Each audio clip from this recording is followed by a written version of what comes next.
to me. Happiness comes so seldom. That has come to me. Happiness comes so seldom.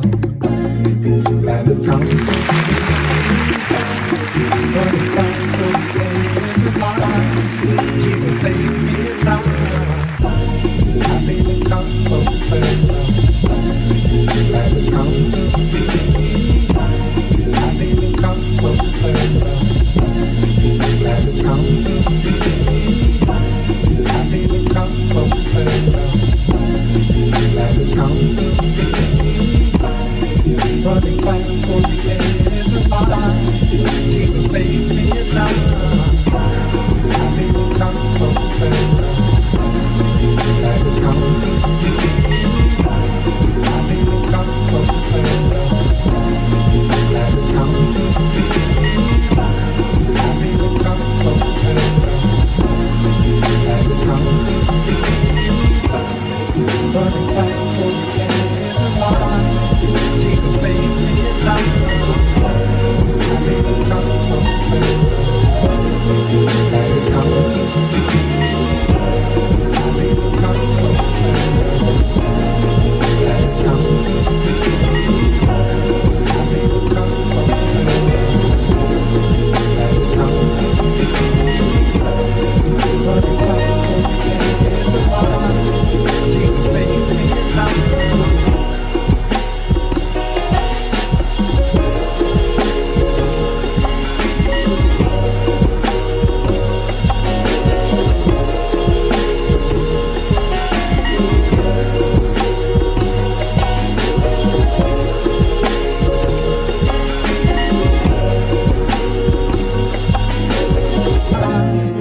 saved me a time. Jesus saved me a time.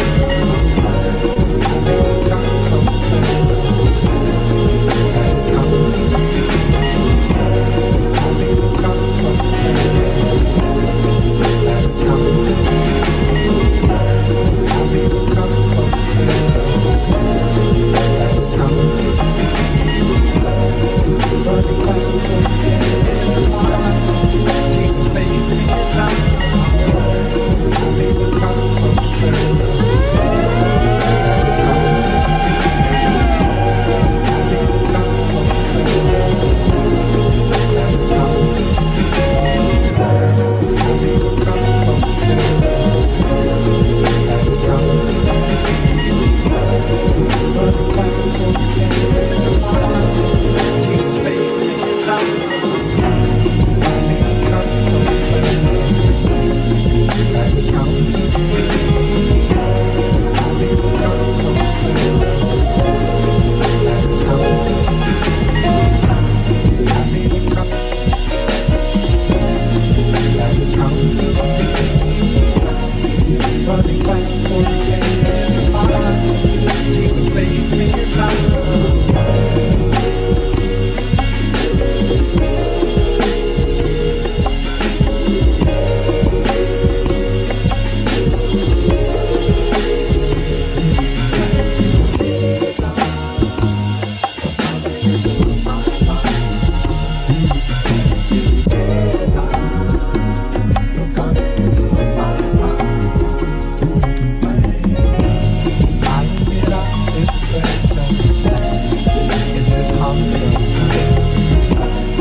Running fast for the edge of my life.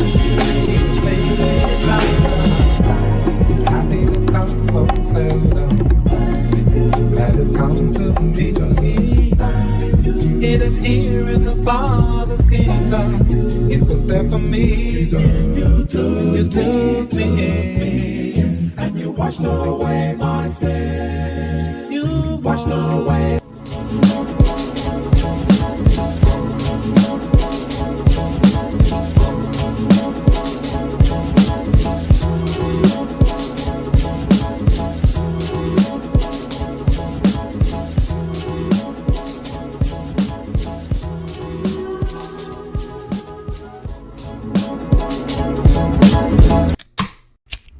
You ready?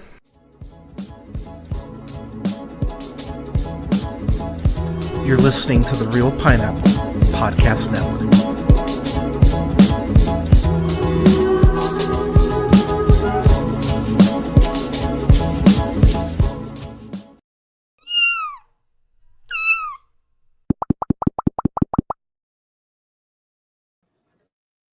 Good afternoon, ladies, gentlemen, days, and gays. This is the Real Pineapple. This is your humble host, Hunter, here.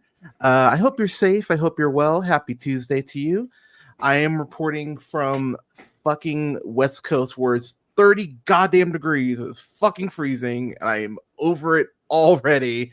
But that's neither here nor there. That's why I look like I'm wearing my Life Aquatic outfit here. But I'm really excited today to have actress, writer, star of the latest film, A Perfectly Good Moment, which you can check out on Tubi, and you can go ahead and check out on VOD as well. I've got Amanda Jane Stern here. Amanda, how are you? I'm good. I'm on the East Coast, and it's actually 50 degrees here in New York today. Oh, lucky you. I mean, we've had, we had a good solid 2 weeks of absolutely below freezing, so it's nice to have some warmth again. Yeah, so it's weird. Where I'm at is there aren't really so there are seasons, but Mhm. we get hit really hard like from like Thanksgiving on, and sometimes we'll get random snow in March. So I don't really know what the weather's gonna do. So we'll see. But I really appreciate you making the time. Thanks for being a guinea pig, because this is actually the first time I've done a live Oh, wow. Well, I'm thing. happy to be the test subject. Yeah, so thanks for that. I appreciate it. So I want to fill the audience in a little bit here. So I, like many others, have made the jump from uh Twitter to Blue Sky because I was sick of being called the N word and the F word for just, Oh my existing. God. So I so I was like, yeah, let's jump to Blue Sky. And it's been quite awesome to actually be able to connect with other creatives such as yourself. And so I went into the movie cold. I didn't know anything about it. I didn't watch the trailer. I didn't really talk to you about it. So I actually got up and made my morning coffee, and I was like, oh, like perfectly good moment. This might be like a fun rom-com Oh or my like God. or maybe like a dramedy. And goddamn, it is not. No. Oh my God. You're not the only person who's done that though. So we played at the festival in Iowa last year, the Julian Dubuque International Film Festival. It's an amazing festival. It's run like little Sundance. They fly you out, they give you housing, they feed you the entire time. There were massages in the filmmakers lounge. Yeah. And every movie gets 2 screenings. And so we'd had our first screening and we generated some buzz after our first screening. I would imagine. Yeah. And so our second screening was in a smaller screening room, but that's the one that ended up being packed. And when Lauren, the director, and I first get there, we get there early, and the first 10 or 20 people who arrive are women and femme presenting people. And the audience, it became more gender diverse as the audience was filling in, but that's just who got there first. So It's the 2 of us, we're 2 women, about 10 or 20 other women, and this elderly couple. And the husband looks around the room and says to his wife, "Oh, I guess it's a chick flick." Oh no. And so the air conditioner in the room was not working, so it was also really, really steamy in the room. Perfect. And after the movie ended, Lauren and I get up to do the Q&A, and Lauren thanks everyone for bearing with everything going on and how hot it was in the room and how everyone just stayed through everything. And the woman in the couple shouts out, "Wasn't just the room that was hot." That's and awesome. I could just see her husband, who said, "Oh, I guess it's a chick flick," next to her like this. That's fantastic. I love that for y'all. That's wow. I know. I think about that lady often. I really do. So shout out to her, whoever that woman was. I know. You're delightful. Some random lady in Iowa. So one of the things I actually pride myself in doing is I don't do research when I do an interview, because I actually like it to be like a conversation. Mhm. So let's just start with the basics. Like, what got you in do you remember the first time that you saw a movie and you kind of went, I want to do that? Like, do you remember, was there a film like that unlocked that for you? Probably The Wizard of Oz, actually. Nice. Let's go. Okay. I wanted to be an actor from a very young age. I was actually a child actor. I did a bunch of indie movies, some TV spots, nothing huge. My parents were very big on, you could take a few days off here or there, but you're going to go to school and all that. But I would say it was The Wizard of Oz. I was absolutely obsessed with it. I'm a little redhead, and Dorothy was a ginger. And so I identified with her, even though I cannot sing to save my life.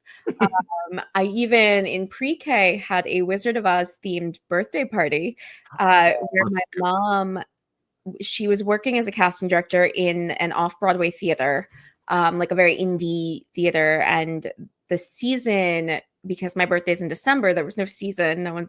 They're not, starting a new show around the holidays. So the theater was pretty empty. So she was able to book it and hire just a couple of actors to run a Wizard of Oz birthday party for me, where me and all my friends came and we dressed up and we reenacted the movie. And of course I was Dorothy. And I remember I had this really good friend, this boy, Ethan, and he decided to be Glinda, but he wanted to change the name to masculinize her more. So he's like, well, I could be Glenn.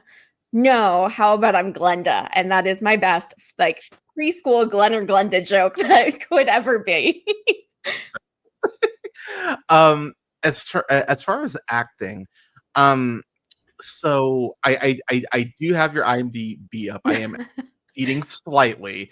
I did see that you did a your senior thesis here on I know I'm going that deep, called a Coerced Documentary Play, which Yes. as a huge NPR nerd, I was like, Oh, oh yes. shit, okay. Yeah, huge NPR guy here. So this is heavy. So it's about a teenage girl who, do you write happy things? No, I don't think I do. Okay, so real quick for the audience here. So the play is about a teenage girl who is illegally interrogated by police and coerced into a murder confession. Yep. So how does that come about? How did you get there?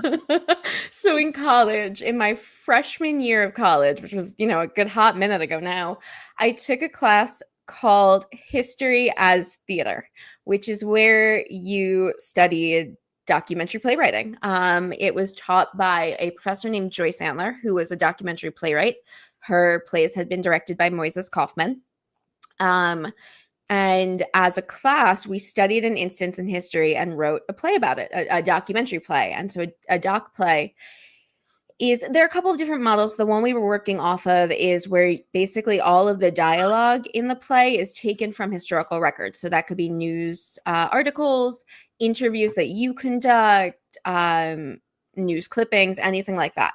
And we did one as a class about a thing that happened during the Vietnam War where I went to school. It was really, really big on their anti-war protesting. It was the headquarters for the National Student Strike Information Center. And we've had 5 students on the FBI's 10 most wanted list, 3 of whom were women. Only 10 women have ever been on this list.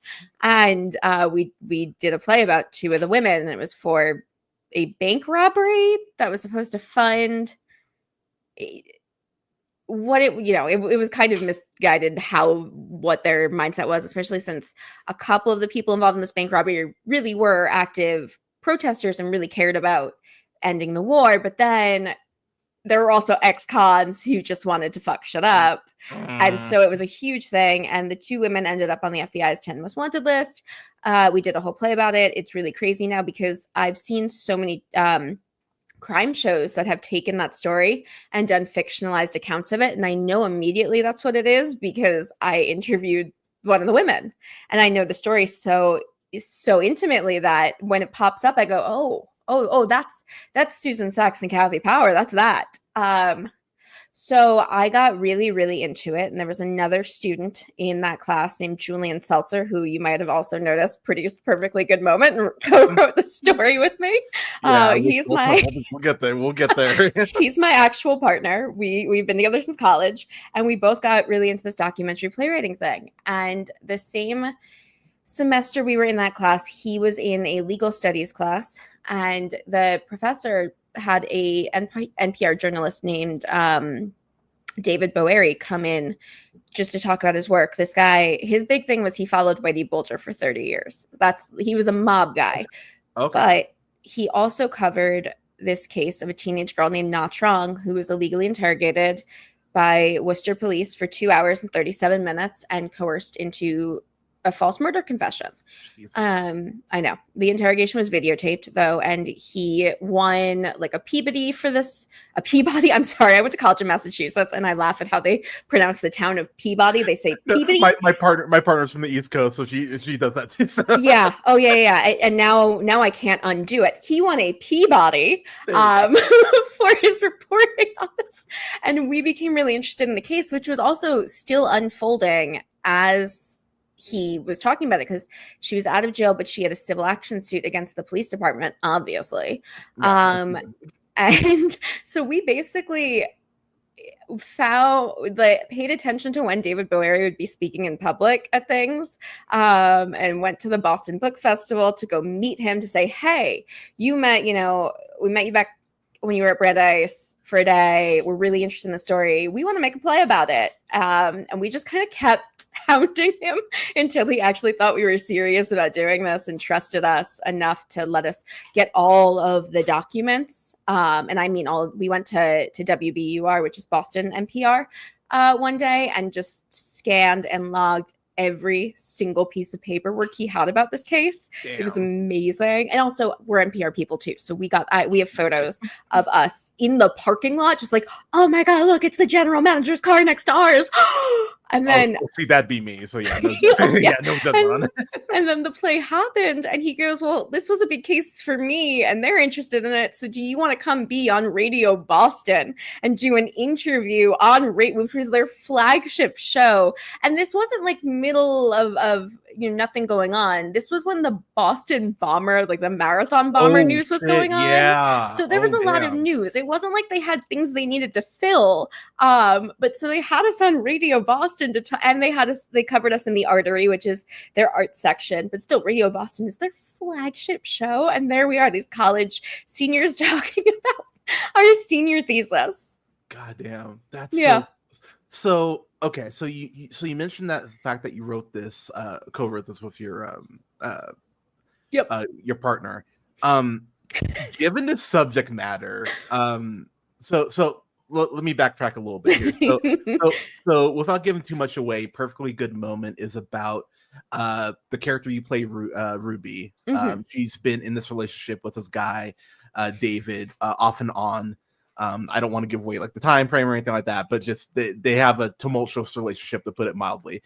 And so as I'm watching this, because I'm that asshole, like when I listen to other people's podcasts and I feel like they're just not trying, I do get like agitated and I'm just like grumble. Tackling this subject matter, because I think about something like a Woman of the Hour. That's immediately what I thought of as I was watching this, or like a Simple Favor. How do you attack a subject matter like this with the sensitivity that you need to? Because there is always kind of that line, I think, of this turning into some I'll drop his name, I don't care, some Ryan Murphy shit, where I think it gets so over I think it becomes sensationalized to a point that it's no longer like real and you can't connect with your characters. Was that like a conscious how were you thinking about tackling this when you decided to take this on? So what's interesting is when I first started writing it, that wasn't actually even my intention. When I first started writing it, I wanted to write a 2-character, 1-location thriller because it's a genre I like. And it was COVID, and that is the easiest thing to film because it's such a closed set, so you can really take safety precautions. And again, it's a genre that I love. And I started writing it. I had these characters in mind, and I had the first couple of scenes. And as I was going on, I realized what I was writing. And I realized what I was talking about. And I'll be honest, there were things I was pulling from. This wasn't just I want to tackle toxic age gaps because it's interesting. It was something I was tackling because I grew up, and the moment I hit puberty, adult men started hitting on me. And the way that I internalized that through my teen years is very different than how I look at it now as a grown-up woman. When you're a teen, you think about it and you think, oh, well, I'm so mature for my age. That's what I'll say. You're an old soul. You're precocious. And then you become a grown-up. And you realize, no, wait, no. That is exactly how they isolate you. That's what they're doing. You're not an old soul. You're a kid. Yeah. So that's a lot of what I was writing from. And I know that the kind of narcissist that David is, I know that person very well. So every line of his, I knew what I was pulling from, and I'm not saying everything was intimate, like an intimate partner relationship for me. It wasn't, that's not just what I was pulling from. There were other people that I know who I know through other ways who inspired that character. Yeah. But it was very much a thing of, I know this man very intimately in some way, shape, or form. And it wasn't so much a conscious, I'm trying to do this one thing and these are the bullet points I want to hit. It was, who is he and what would he do and say? And then how do I come up with a revenge plot that is in service of this story and not have a story that's in service of a plot, of a plot twist, basically. I found it really interesting, like as the film goes on. I really like the way that the dialogue does ramp up, and that's something about your writing that I was actually really impressed with because there are these points where Ruby is very she's very quiet, she's very unsure of herself, but you start to see through flashbacks and other things how these experiences have shaped her. What sort of fine balance is it from pulling, because I admit I can't imagine how hard of a balance that is to strike, especially given the subject matter.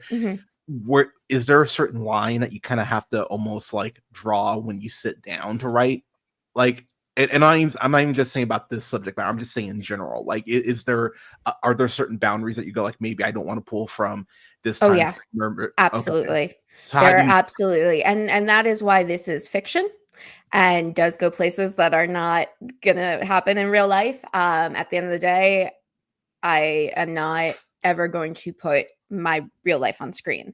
That is my boundary of, I can use real experiences, and I'm always gonna spin that in a genre direction. And I mean, look, that's what I say now. Maybe one day I'll just, but I also don't, I don't think that my personal stories are that interesting or long enough to make a movie. And that's also just, it's not what I need to do. That's not cathartic to me. Cathartic to me is taking something and spinning it into fiction and making up characters using real things. So I would say that's what my line is. Was this cathartic? Like when she So like when she saw this back, because I would imagine, like, especially where things, no spoilers, end up, I was like, okay, I can feel a lot of people, like, especially this playing at a festival, I could imagine the amount of people who are like, oh my god, I relate to A, B, and C, like, or this line of dialogue, because there are some lines of dialogue. So I don't do so. A quick peek behind the curtain. I actually DM'd Amanda and I asked you, and I was like, look, I'll watch this in real time and I'll react to it. And you had the best reaction. You were like, oh no, well, what if it sucks? And it was like, well, then this interview will be a little awkward. It's true. I'll be like, so you made that thing. and thankfully it's a great flick. But I will say there are multiple lines of dialogue that I've heard variations of that I just went, oh no. And then, like, in situations even where, like, the one thing I will say is there's this point where, and I want to shout out your co-star. Stephen Carlisle. I love him. He's okay. So I would imagine he's a great dude and like the nicest guy, because I feel like most of the time people who are great at playing pieces of shit are like the nicest people, or like the nicest. He's a sweetheart. He's so game. I mean, you saw the movie. I trust him implicitly. He could throw me around a room and I would know that I was still in control. That's how much I trust him. So how do you build that? So, like, have you guys, like, I'm assuming you guys have worked together on other stuff, I'd assume, or no? No, Really? I had met him once before. Oh shit. Okay. Damn. Okay, so in January of 2020, I went to see The Lion King on Broadway Okay. with my mom. She was gifted tickets by his manager back in the UK. And it was for the holiday, and his manager said, yeah, here, go this day, and then you could go backstage afterwards and you can meet him, and I'm sure he'll give you a tour and whatever.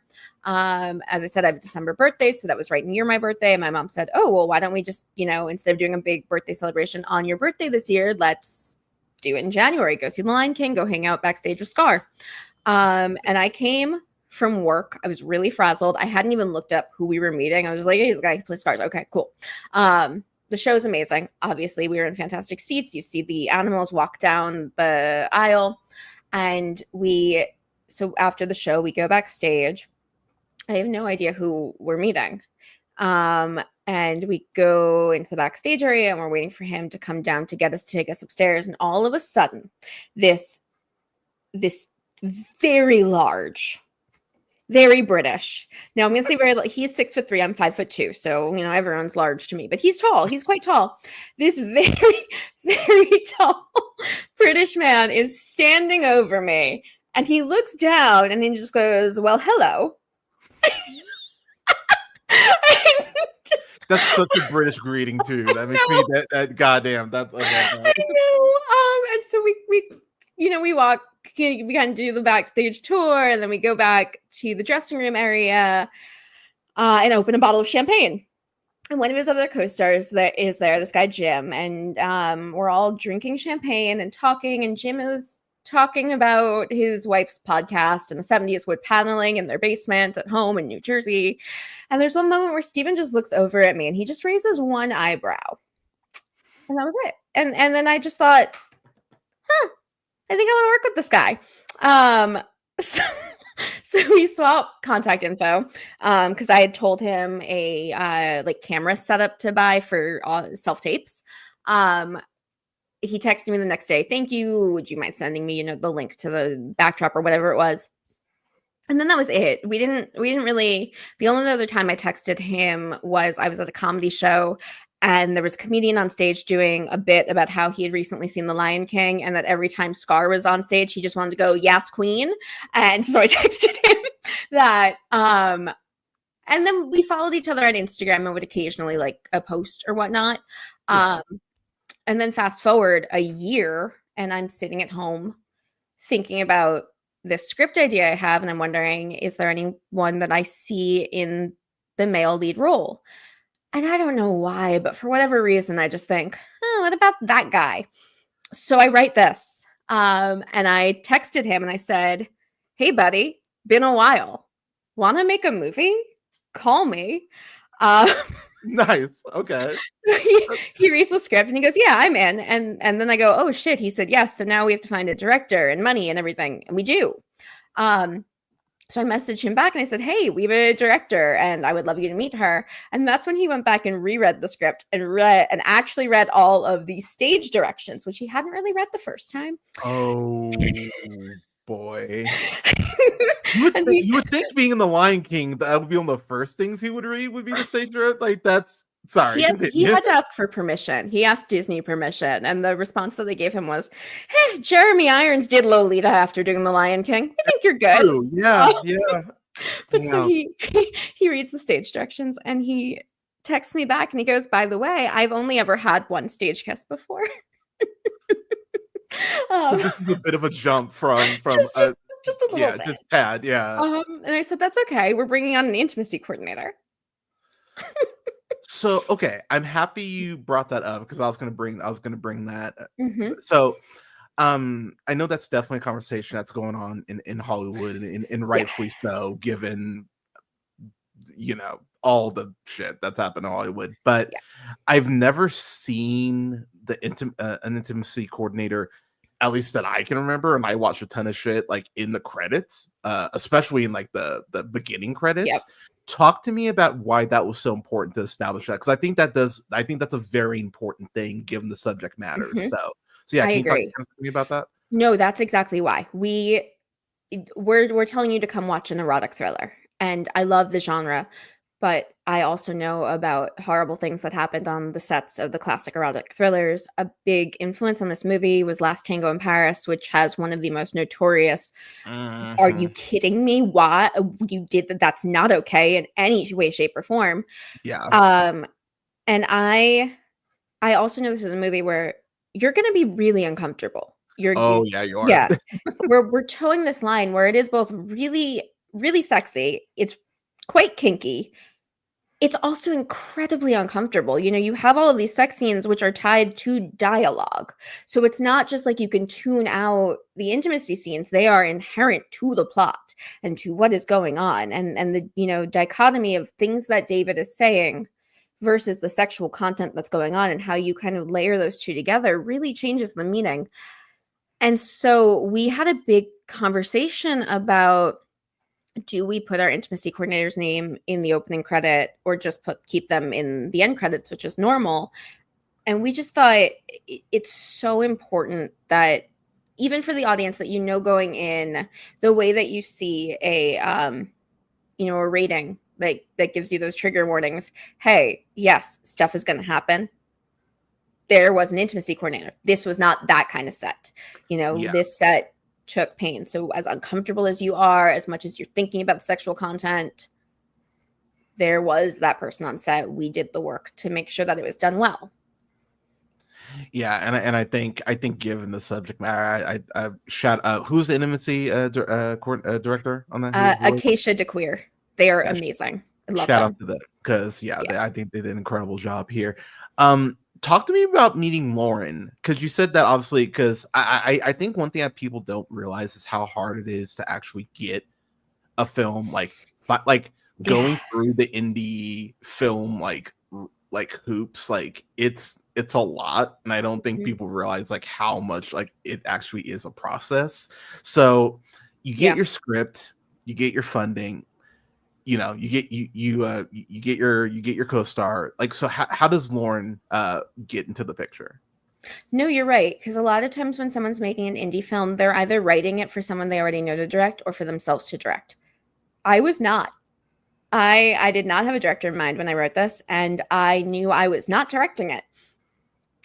So Julian and I started putting out feelers to people that, you know, we've both been in the industry for years. So we reached out to people that we knew and respected and said, hey, we're looking for a female identifying director. Do you know someone who this might be the right thing for them? Obviously, this is low budget, so we're probably looking for someone who maybe is moving on to make their second feature, or it's their first feature after a career in docs or shorts or something like that, and they want to make that jump. And the woman who was our film's colorist, Emily Bailey, she actually grew up with Julian. They're from the same town, and they reconnected after graduating, after realizing, oh, we both work in the same industry. Let's stay in touch. Let's get drinks. So he emailed it to her and he said, hey, I know you're a great colorist, wink, wink. But also, do you know any director that this might be right for? And Lauren Greenhall is a director that Emily works with all the time because Emily is Lauren's go-to colorist. And so she sent it to Lauren and she emails us and she says, I don't know if you're still looking for a director, but this woman, Lauren Greenhall, who I work with a lot, she comes from a comedy and documentary background. She has not done a thriller, but Ooh, okay. she's very interested in this if you want to talk to her. And we were actively interviewing a bunch of people. But we get on the phone with, and I remember we sent Lauren's website to my mom, and my mom just goes, yes, I have good vibes about her. Nice. Just thinking, okay. So then you have to get her then. Like that's it. Right? I was just like, okay, this is who you have the best vibes about. Sure, I don't know why, but okay. But we get on the phone with Lauren, and she says, I don't know you. I don't know your story. But when I was in my early 20s, I dated a guy who was 16 years older than me. And there are lines in the script that my ex said to me verbatim. And and then we had an amazing conversation about how it has to toe the line between being really uncomfortable and also being really horny, because it is both sexy and bad, and that those two things can exist in conjunction with each other. They're not mutually exclusive. And I remember we got off the phone with her and we had another interview with another director an hour after, and we both just look at each other and we just say, like, this next woman we talk to she has to like be God, because I don't foresee anyone topping that conversation that we just had. And clearly the answer was she was not God. Yeah. And we immediately reached back out to Lauren and said, we would love for you to come meet us in person and meet Steven and see if this is going to work out. And they've both told me after the fact that on their way to that meeting, they were just sitting, on their way there thinking, am I gonna do this? Like, what? Steven thinking, can I do this? This is kind of terrifying. There's so much sexual content. Will I be comfortable with this? And Lauren thinking, can I do a thriller? Like, this is so out of my wheelhouse. And she told me as she was on her way to the meeting, she passed by a stoop and they'd left out a copy of Lolita on the stoop. And she picked it up and she goes, well, I think that's my sign. That's wild. So Yep. Okay. You being the right, so was there ever a conversation, like, did you write, because I always do find it interesting when people decide to go ahead and act in their film, but then also they're the writer of it. Mm-hmm. Was that a conscious decision, like, as you're writing this, where you're like, this is my, like, you weren't writing this for anyone else, right? I was writing it for myself. And that's why so many of the things that he says about her physically are specifically about how I look. Those are all, yeah. Okay. Was there anything? Okay. What's the biggest change that occurred from the first draft to your script to what you guys ended up shooting? Mm-hmm. The opening scene where they meet, that was actually added after we shot everything else. We realized having that pickup day to see that would be really good. And then that way we could flash back to it. So that was not in the original draft. And then the biggest changes were about the twist of who's controlling that. In the original draft, it's her on an iPad, and we had a mock-up for what it would look like because my brother's a coder, so he made a version, like a beta version of what it could look like. And then as Lauren and I were discussing, we just realized that's not going to be so visually interesting. Let's just have Ruby present and active, and that we could have this Angela character who gets mentioned but never met be the one who's actually controlling from afar. And that gives Ruby another, the Angela was always there and the phone calls were always there, but we just gave her more active. And then the climactic violence, that was different in the original draft. And we changed it to what it was because Lauren and I were in a meeting and we were going through the script, and it was kind of just a moment of us going, well, what is everything that this is? What line is the script towing? What is David building up to? What is actually earned in the script? And what are we as women most afraid of? Oh, it's this. Are we comfortable doing this? Let's talk to our intimacy coordinator. Can we do this in an okay way? We tested that against a bunch of other people to make sure it wasn't too triggering and to make sure that it was actually kind of cathartic. And we got a lot of responses of like, well, because it is so out of body, it felt cathartic for me as a survivor of this kind of responses. Yeah. Gotcha. Okay. We did a lot of work to do that. No, and I appreciate you did because I won't lie, like it takes a lot to make me uncomfortable, and I was actively squirming at moments. I was like, oh, I don't like this. Like the dialogue of that he's saying. There's this point where he goes like I can give this away, but he goes like, why do you always ruin like these perfect moments? And it's just like, I do so much for you, and I'm just sitting here just like you prick. So I give you credit on that front. A couple more questions for you. Was there anything that you had to cut script wise that just didn't hit the rhythm that you're wanting, or like the flow that you were like, damn, I wish I could find a spot for this, but it just doesn't work with the story we're trying to tell? Absolutely. There are little things, no scenes or anything, but there were some little details that I had added in the script that fleshed out a little more how Ruby had put her life back together in the 6 months that she's been away from him. Like, there was a phone call with her mother kind of thing, and it just broke the tension. And I'm actually now kind of glad that we did cut it, because it leaves her backstory a little more ambiguous in a way that maybe part of what made her an easy mark for him is that she already had a bad relationship with her parents and he moved in, or he was the one who isolated her. And by not showing what's happened in those 6 months, we can leave that ambiguity, and you can read it either way. Fair. So in terms of the actual intimate scenes, I'm always in that camp of, oh God, I can't imagine how uncomfortable it would be to, because so first off, like, you have your intimacy Coordinator, pardon me. You have Lauren. Like, how many people are like on set when you're like doing those scenes? Are you trying to keep it small set, or is it like everyone there? Like, how do you kind of navigate those? So because we're all set in an apartment, we had full access to that space. So there were no guests. No one was ever, you couldn't have guests on set. And then I think crew wise, we only ever had 13 to 15 people max on set any day. And then any day that required special costuming, we'd have an extra art and costume PA.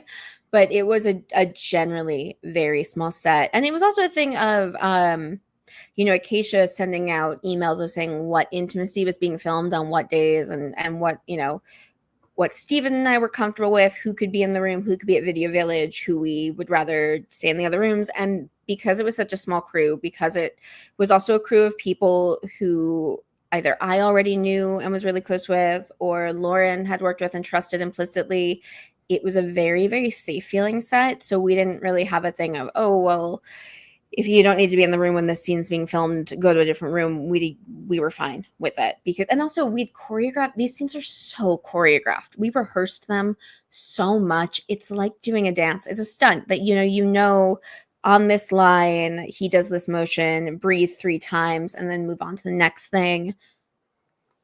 So by the time we were doing it, it was actually pretty easy for us. You had it. Yeah. Okay. And then, Lauren would yell cut, and we would totally break character, and we'd be goofing off, and we'd be downing coffee, like cans of black cold brew coffee and cans of seltzer, kind of alternating. And at this point, like, there's so many kissing scenes, we were just sharing the same cans, because at this point, yeah, I'm like, if you've got anything, I'm getting it at this point. And we would hide Listerine packs all over set. So, like, underneath the couch cushions, under the bed, in the kitchen, in the drawers, right off view of camera, there was a Listerine pack. You know what? I appreciate that, because you're going to be doing all these these scenes. Like, yeah, you don't want someone breath smelling like garlic or exactly. Yeah. We were pretty conscious about what we were eating to not taste gross. That's nice of you too. Yeah, it was a really nice set. We'd get home every day, and Stephen and I would text each other like, "Oh, it's so great working with you. You're wonderful. You were so good today. I had such a good time. See you tomorrow." And apparently Julian would text everyone on the crew every night. "Thank you for being here. You're wonderful. I'm so glad you're working on this project." That's awesome. Yeah. In terms of the a couple more questions. In terms of the score, because you get this one song, and I don't want to spoil the song, but there's a song that you get that's really like, I was like, when I heard it, I was like, oh my gosh, is it? And I was like, oh my god, it is this. And we got so lucky licensing that. So again, not to spoil the song, yeah, can you kind of talk to me about how that comes about? Because that's a big get. Like, it is. And it's a thing that I've had other friends who made indie films try to get songs of the same caliber and use our story as like, well, they did it, and then have other music groups say, that doesn't happen. It does happen. You just have to get really lucky. So I wrote that song into the script because I'm an idiot. And you had to really, so we filmed with it. you know? Yeah. And we when you're getting a song to license, there are two sides. There's the composition and then there's the actual recording, and those are usually owned by different companies. In our case, one side was owned by BMG and the other side was owned by Sony. And we decided, okay, we're not going to go to these companies. We are going to reach out to the artist's manager directly. We're going to have Steven do the reach out, so it seems really charming. This is why we gave Steven producer credit, and then Steven will bounce it to me, and we're just going to pitch why this song is so important. And I had read an interview with the songwriter about how he'd written the song for another movie and ended up getting cut from that movie. It's not actually his favorite song that he wrote, and he kind of views it as a little schmaltzy, and he would love to see someone do it a different way. So that was part of my pitch was, well, he's in heaven and she is trying to leave. And this one verse, and obviously part of our pitch was, yeah, we're going to play basically the whole song. They're going to dance to it and he's going to sing an entire verse. Can we get this for, I don't know, maybe a few $1,000s? We got it for $500. Oh yeah. Yeah. Okay. I know. I know. People, when you hear the song, you are going to be like your ears will perk up, like mine did, where I was like, wait, what, really? And yeah, because that was, I was. So was there, like, let's say you don't get that license, were there any other songs like in your head that you had, like as like we're gonna have something written for us? Okay. But what we did that was good was we got the composition rights before we filmed. Oh, that's good. Yeah. Okay. But even still, when you're licensing from something that's that big, they're not going to offer you full all media worldwide in perpetuity yet. When you're in indie, they'll offer you festival rights, and then you have to go back, and that's when you can get screwed up. Oh, that sucks. Okay.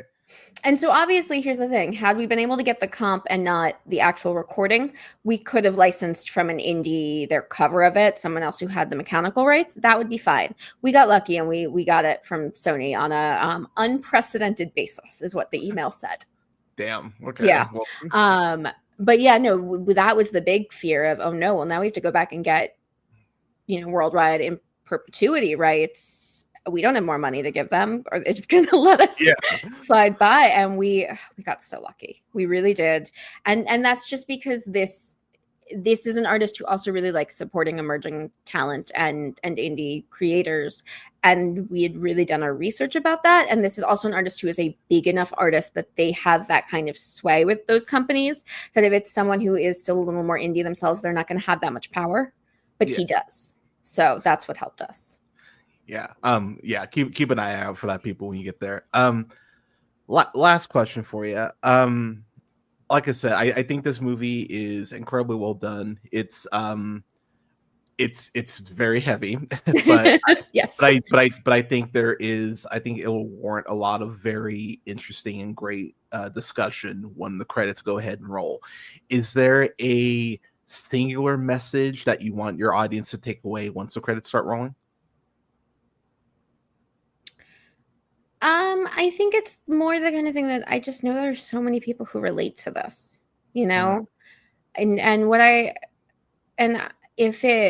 if someone who is going through that relationship actively sees it and relates, and that's the impetus to say, wait, that's what I'm in right now and I need to get out of it, that is amazing. But it is also for people who have been through it to be cathartic, to be a kind of revenge movie that, sure, is it super grounded? No, but it is more grounded than something where it becomes super physically violent in a way that doesn't make any sense. It is using tropes that we've seen and spinning it in a way we haven't seen it before. And it's really for those people to give them that kind of catharsis, to see it on screen and say, I've been through that. And also not to wallow in the trauma too much. Sometimes movies that deal with these relationships really wallow in the trauma of it. And that's why I didn't show you the whole relationship. You're being jumped in at the end of it. And that's intentional. You already know something's off. and Ruby is already on her path to revenge, because the moment you meet David, you know who he is. And Yeah, I don't need to show you every step along the way. I don't need to force you through all of the trauma of this relationship for the satisfaction of the revenge. And if you know, and if you watch it and you think he's not that bad, then I'm really glad you don't know that man. I'm so happy for you. But yeah, if you don't think he's bad, I like it, yeah. yeah, I don't know what to tell you if you don't see Yeah. There's one scene in particular that I just went like, okay, I'm trying to think if I could dance around this. There's a point where David starts laying out these ultimatums as far as like, and that Yeah. was the scene where I was like I was like, okay, like enough of this. Yeah. So, but yeah, Act 1 is really, it's confusing, it's uncomfortable. It's like, well, maybe this is just a sex game, you know? And then Act 2 is really, oh, this is the relationship. No, Act 2 removes any doubt Yeah. of what this is. So yeah, y'all just be prepared for Act 2. Amanda, this was delightful. Thank you. It was. Thank you. Yeah, thank you. See, I told you it wouldn't be bad. It'd be fine. But hey, I was getting your live reactions as you were doing it, and that was fantastic. That was so much fun. That was like when we were in the most reactive audiences and actually getting to hear them react to the movie, which was our Iowa audience and also kind of a Florida audience, which was, we played at a few Florida festivals, and our second one, they positioned us as the late night erotic thriller. And our audience, because it's Florida, half of the audience was 70 to 80-year-olds.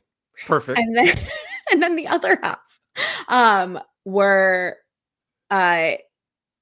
African American people who lived in that town in their 30s and 40s. Okay. So you can imagine like 70 to 80-year-old white people. And then a genre audience. And they're also like sitting in different sections because all the old people are sitting up front so they can really see. So it looks so how'd that go? It actually went really well. I think what happens is, because that's obviously an audience, they're younger, that is used to being more vocal to the screen, but then they see that all the people in front of them are 80-year-olds. They're like, well, I guess we'll be a little quieter. Yeah. Because it's like, well, we'll be nice. Yeah, we'll be nice to them. But then after the movie is when they're like, okay, now we're going to unleash all of the reactions that we wanted to give you, but couldn't because we were being nice to the 80-year-olds. That's awesome. But that's like, it did really, really well there. And that's when we realized that was an audience that actually would probably be good for this movie too. Because obviously I made it thinking like, women in their like 18 to 35, that's who's having this conversation.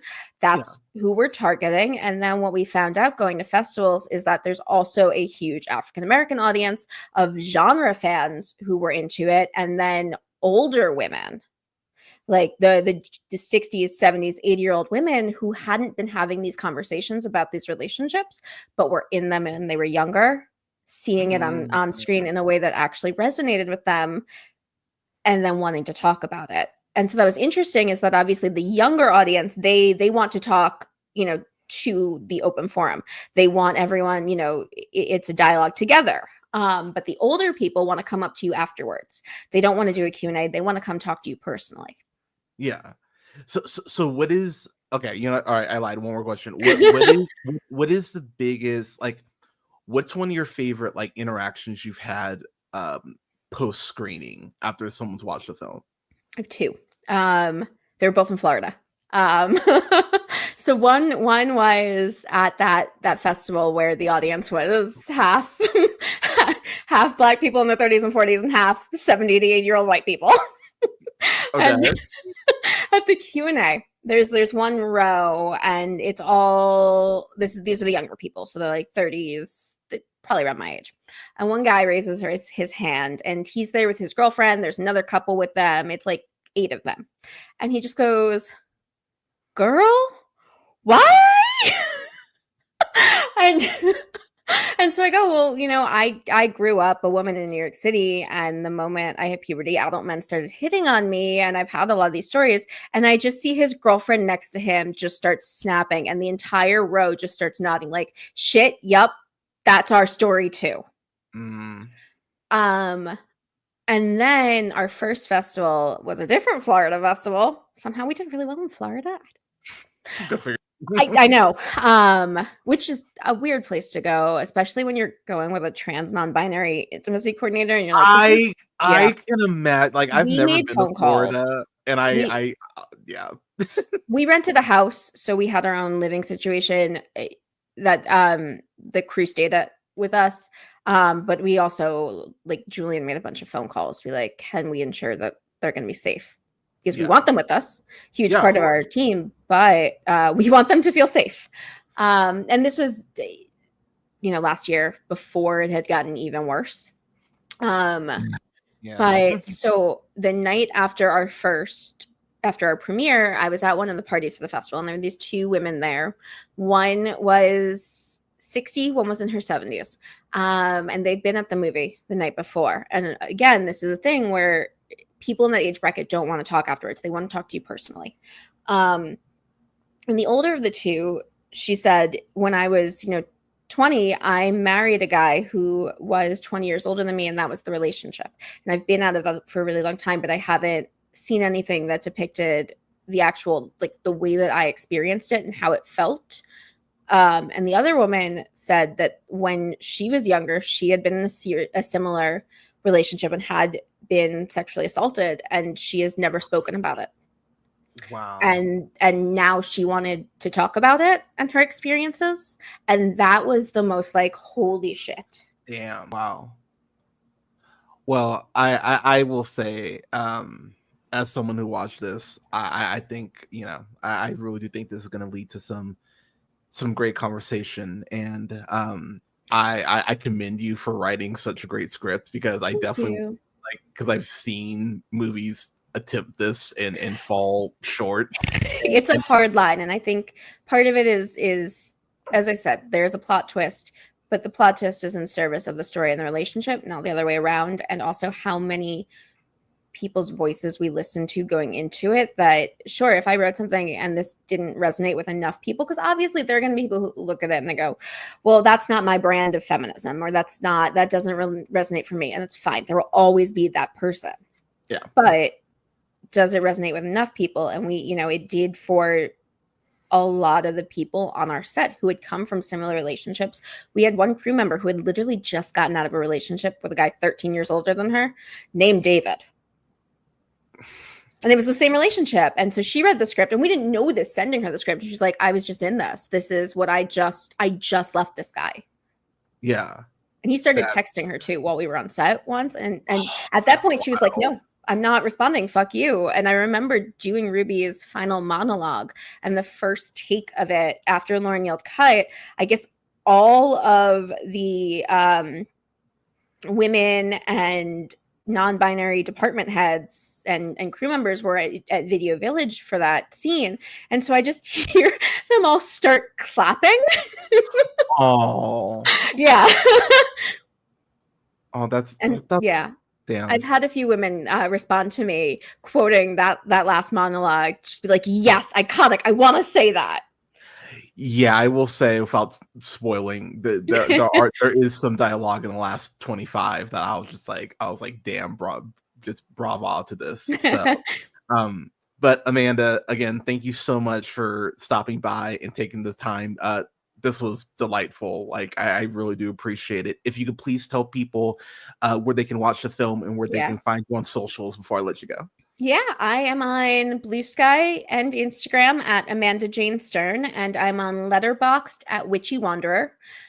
You can watch Perfectly Good Moment on Tubi for free. It's got ads, but the ad breaks are, so the movie is actually split into a 3-act structure with breaks, and so they put pretentious. I know, but it actually needed to. I won't lie, I laughed at that. Like, I saw like Act 1, I was like, oh, I love this. So when I wrote it, I didn't intend for us to do that. I was really just doing it as a guideline for the director and cinematographer to know that we're now, like, we really are splitting it. And we had talks about, do we just do act cards? Do we do some sort of like inter scenes?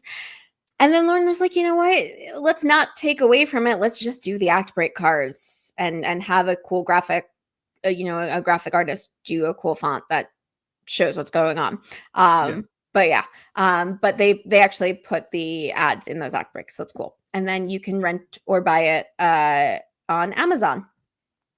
Perfect. And yeah, my review for this will be up for those of you who are not watching this live. First off, shame on you. But the review for Perfectly Good Moment will be up at the same time that this interview is up. So Well, I'm not too afraid to listen to it now. So. yeah. Well, like, well, I could always re-record it, but I'm but Amanda, again, thank you so much for stopping by. I really hope that everyone gets to see this. And one more question. What do you have anything on the horizon coming up next? Like as far as kind of what you're shooting for? I have a horror script that I would love to do called Beast with Two Backs. That is very different than this. It is a gory creature feature about a woman who inherits a demon and it goes on a sex-filled murder rampage with said demon. Yeah. Shit. Okay. Yep. Now, okay, so I will ask, is it straight horror or is it like horror comedy? Like what's erotic creature feature? Okay. Very, very black comedy. Like so it's funny. Like in the Species vein, kind of? Or? I describe it as like Hellraiser meets Shape of Water. Yeah. Okay. That would be my. That's interesting. Yeah. All right, people. See, like if people give Amanda funding. See, like what we want to see this next. And it's definitely not straight. It's very queer. Okay. Well then, yes.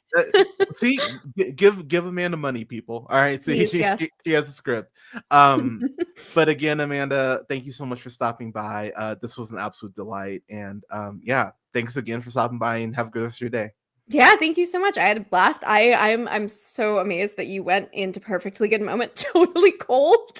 Yeah, I try to not watch trailers for stuff, and yeah, but I'm happy I went in cold because I got more than I bargained for, and I know the audience will too. So yeah, not a chick flick. Yeah, so people don't watch, like, seriously, don't watch the trailer for this. Just watch it. Just watch it. It's great. Going cold. Watch it with the whole family. Have a really awkward holiday dinner. Well, I don't know how how young you want to. Not with the kids, unless they're teenagers. If you have teenage girls, yes, actually, I think actually teenage girls seeing this would be a really good dialogue. Maybe they are going through that adult man right now, and if that makes them realize, wait, I'm just a kid and he's a creep, that'd be great. Yeah. So yeah, check this out, people. But again, Amanda, thank you so much. Thank you. And take care. Bye.